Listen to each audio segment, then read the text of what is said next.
চলো আমার বাড়ির কাছে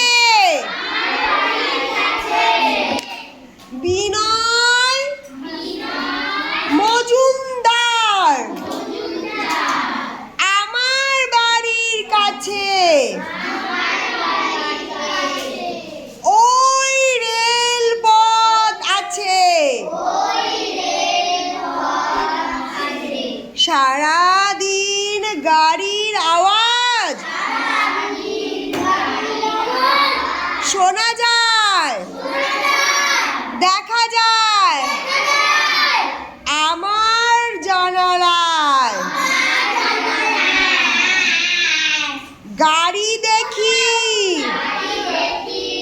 ভুলে যায় কাজ শুনি আমি বসে ঘরে মাইকে ঘোষণা করে কোন গাড়ি আসবে কখন দুবার ঘোষণা করে কিছুকাল পরে পরে সেই দিকে চলে যায় মন আমি বসে আছি বাড়ি শিয়ালদাহের গাড়ি ওইখানে আসবে এখন এরূপ ঘোষণা শুনি আমিও তো কার গুনি কখন গাড়িটি ছুটে আসে ভেপু বাজে শোনা যায় এসেছে আমার গায় জানালায় দেখি অনায়াসে গাড়ির হলুদ রং লেখা ফেলে তা বড় দেখি আমি গাড়িটি চলছে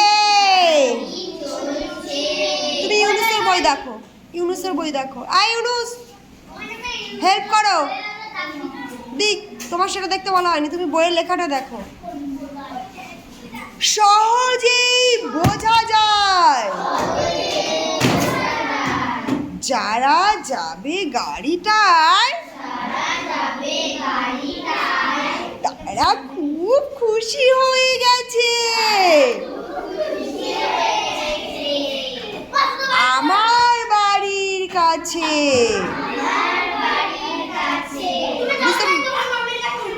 বুঝতে পেরেছ তাহলে কবি কি বলেছে আচ্ছা তোমরা যে যা বুঝতে পেরেছ সেইটুকু লিখে নিয়ে আসো নিজের মতো করে বই দেখে নয় যা বললাম যা শুনলে যা বুঝতে পারলে তাই লিখে নিয়ে আসো 2-3 লাইন লিখলেই হবে আমি একটু বুঝিয়ে বলবো আর শুদ্ধ আমি একটু বুঝিয়ে বলবো কেন এই যে কবি বিনয় মজুমদার যে কবিতাটা লিখেছে সে না শুনে তারপরে যাও টয়লেটে গেলে তুমি জানতে পারবে না যে আমি কি বলেছি এবার কবি বলেছে তার বাড়িটা কোথায় রেল পথের কাছে তাই তো স্টেশনের কাছে দাঁড়াও ওকে বলতে দাও কি রেলে কি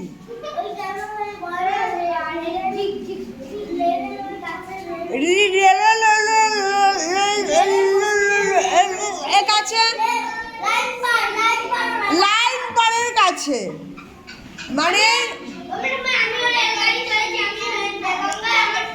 শোনো, তুমি গাড়িতে চড়েছো, এখানে গাড়ি চড়ার উপলব্ধির কথা বলা হচ্ছে না, বলা হচ্ছে এই তোরা তিনটে বাইরে আয়, আমি তোদের তিনটের সাথে এইগুলো করবো।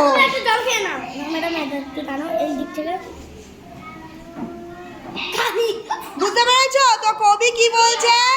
তার এই তোমরা শুনছো না দুজনকে? আমি ঘর থেকে বাইরে বের করে দেবো, শুদ্ধ তোমাকে আমি আগে বের করব, তারপর তোমার পিছন পিছনে আর বাকিদের।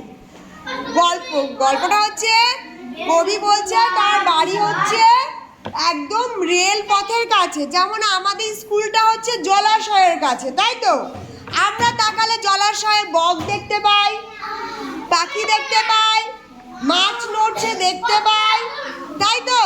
তাহলে কবি যেহেতু রেল লাইনের কাছে বাড়ি, তাহলে সে কি শুনতে পাবে? রেলের কুকু আওয়াজ শুনতে পাবে, রেল কখন আসছে তার খবর শুনতে পাবে, তাই তো?